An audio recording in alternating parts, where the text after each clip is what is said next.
بسم اللہ الرحمن الرحیم وبہ نستعین وهو خیر ناصر ومعین اما بعد فقد قال اللہ تعالی فی القرآن وَإِذْ قَالَ إِبْرَاهِيمَ رَبُّهُ بِكَلِمَاتٍ فَأَتَمَّهُنَّ قَالَ إِنِّي جَاعِلُكَ لِلنَّاسِ إِمَامًا۔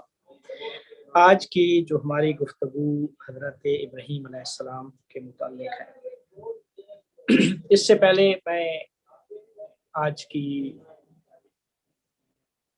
رات اور جسے شب برات یا شب ولادت امام مہدی علیہ السلام ہے، تو اس حوالے سے سب سے پہلے تمام حاضرین کی خدمت میں ہدیہ تبریک پیش کرتا ہوں۔ یہ وہ عظیم رات ہے کہ جس رات میں کائنات کی تقدیر آنے والا جو سال ہے اس کے میں جو کچھ مقدر ہونا ہے وہ لکھا جاتا ہے، تو وہ بہت ہی بابرکت رات ہے۔ اللہ تعالیٰ اس رات میں ہمیں اعمال جو حدیث میں بیان ہوئے ہیں ان اعمال اور عبادات کو بجا لانے کی توفیق عطا فرمائے۔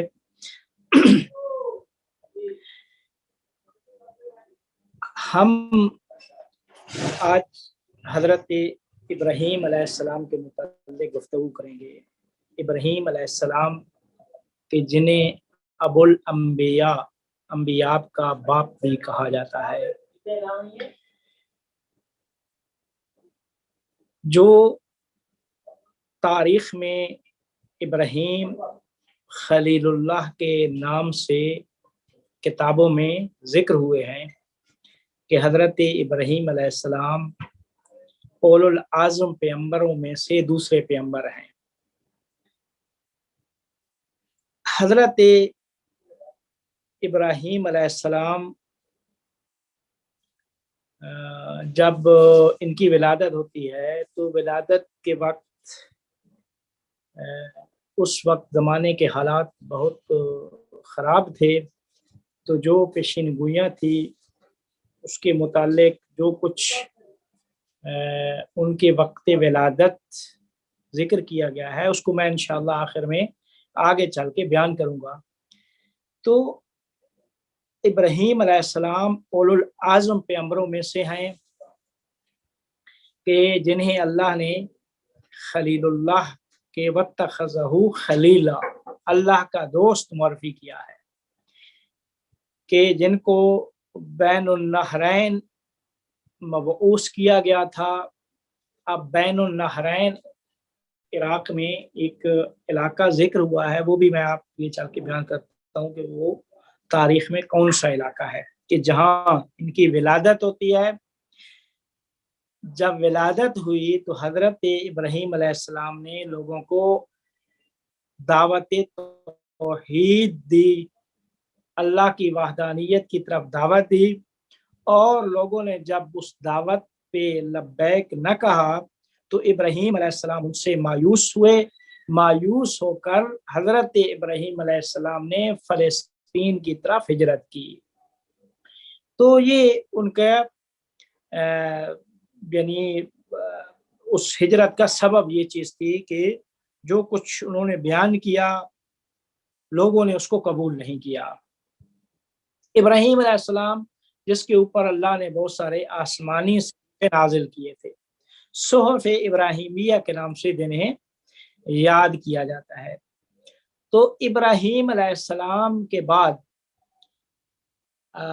انبیاء کی جو نسل چلی ہے وہ ان کے دو بیٹوں حضرت اسحاق اور حضرت اسماعیل علیہ السلام سے چلی ہے۔ تو جتنے بھی آج تین بڑے ادیان، دین اسلام، یہودیت اور عیسائیت، یہ تینوں کے تینوں دین ان کے جو بازگشت ہے، مرجع ہے، وہ حضرت ابراہیم علیہ السلام ہے۔ تو یہ سارے کے سارے حضرت ابراہیم پہ آ کے اکٹھے ہو جاتے ہیں۔ تو اس وجہ سے کہا گیا ہے کہ وہ کیا کہتے ہیں، دین حنیف، ابراہیم کے دین کو دین حنیف کہا گیا ہے۔ تو یہ بھی آگے چل کے انشاءاللہ بیان کریں گے۔ تو حضرت ابراہیم علیہ السلام کی بیوی سارہ پھر ہاجرہ، اور پھر ان کے جو رشتہ دار ایک آزر اور ایک تارخ، یہ ذکر ہوئے ہیں تاریخ میں۔ اچھا، ایک چیز قرآن میں ہے کہ حضرت ابراہیم علیہ السلام کے باپ کے متعلق کہا گیا ہے کہ ان کے والد لأبیہ آزر، لفظ آزر استعمال ہوا ہے۔ تو اس سے اہل سنت حضرات یہ کہتے ہیں، جتنے بھی مورخ ہیں، کہ اس سے مراد یہ ہے کہ آزر حضرت ابراہیم کے باپ تھے۔ لیکن جو ایک دوسرا مکتبہ فکر ہے وہ یہ کہتا ہے کہ یہ عربی میں باپ کو فقط اب نہیں کہا جاتا، چچا اور دادا کو بھی اب کہا جاتا ہے۔ تو یہ جو آزر تھے یہ چچا تھے ان کے والد کا نام تارخ تھا، تی الف ریخ ہے، تارخ تھا۔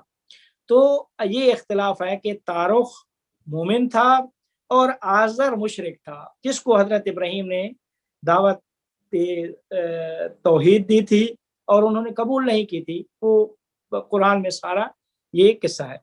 تو حضرت ابراہیم کے جو معجزات ہیں وہ دو بڑے معجزے جو قرآن میں ذکر ہوئے ہیں، کہ ایک اللہ نے فرمایا جب نمرود نے آگ میں ڈالا تو اللہ نے فرمایا قُلْنَا يَا نَارُ كُونِي بَرْدًا وَسَلَامًا، ہم نے کہا کہ آگ ٹھنڈی ہو جا۔ تو آگ کا گل و گزار اور بن جانا، ٹھنڈی بن جانا، یہ حضرت ابراہیم کے معجزات میں سے ایک معجزہ ہے۔ دوسرا حضرت ابراہیم کا معجزہ وہ جب حضرت ابراہیم نے فرمایا رب ارنی کیف تحیی الموت کیف تحیی الموتى، کہ پروردگارہ مجھے تو یہ دکھا کہ تو کیسے مردوں کو زندہ کرے گا۔ تو ابراہیم علیہ السلام کو اللہ نے فرمایا کہ کیا تجھے میری اس بات پہ یقین نہیں ہے؟ تو اس وقت حضرت ابراہیم نے فرمایا لیطمئن قلبی، میں اپنے دل کے اطمینان کے لیے یہ بات کر رہا ہوں۔ تو 4 پرندوں کا کہا تھا، اور وہ 4 پرندوں کے جو ہے نا وہ گوشت ان کو ذبح کیا تھا، گوشت کو ملا کے 4 پہاڑوں کی چوٹیوں پہ رکھ کے آئے تھے، اور پھر جب بلایا تو وہی پرندے آئے تھے۔ تو اللہ نے فرمایا کہ دیکھیں میں اس طریقے سے ذبح یعنی مار کے اس طریقے سے زندہ کروں گا۔ تو پھر حضرت ابراہیم نے فرمایا کہ میں نے قلب کو اطمینان حاصل ہو گیا ہے۔ بہرحال یہ حضرت ابراہیم کے معجزات میں سے 2 بڑے معجزے ہیں۔ ابراہیم علیہ السلام کے ہم عصر انبیاء میں سے حضرت لوط علیہ السلام ہے، وہ حضرت ابراہیم کے زمانے میں حضرت لوط بھی تھے۔ اور حضرت ابراہیم کے جو دشمن تھے وہ نمرود، جو اس زمانے کا حاکم تھا، حاکم وقت، وہ نمرود تھا۔ اور نمرود کیا ہے؟ وہ حضرت ابراہیم کا دشمن تھا۔ حضرت ابراہیم لوگوں کو اللہ کی طرف دعوت دیتے تھے اور وہ مشرک تھا، وہ اپنی طرف دعوت دیتا تھا۔ اب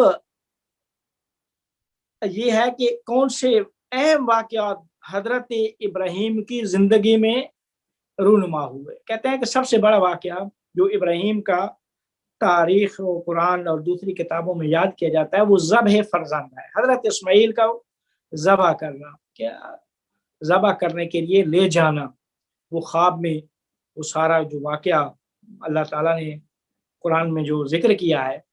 تو حضرت ابراہیم بھی اسماعیل کو ذبح کرنے کے لیے لے گئے تھے۔ اب یہ بھی اختلاف ہے کہ اسماعیل تھے یا کیا کہتے ہیں اسحاق تھے، لیکن زیادہ تر جو کچھ مشہور ہے وہ اسماعیل علیہ السلام تھے۔ پھر پیغمبر جو ان کی نسل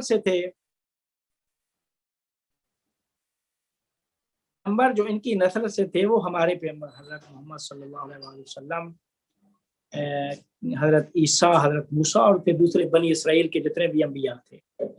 اور دوسرا جو بڑا حادثہ واقعہ رونما ہوا وہ بناء کعبہ کی بنیاد۔ کعبہ کو تاریخ میں پہلی دفعہ حضرت آدم علیہ السلام نے تعمیر کیا تھا، اور حضرت آدم کے بعد دوسری مرتبہ حضرت ابراہیم علیہ السلام نے آ کے اس کعبہ کو تجدید بنا انہوں نے کی تھی۔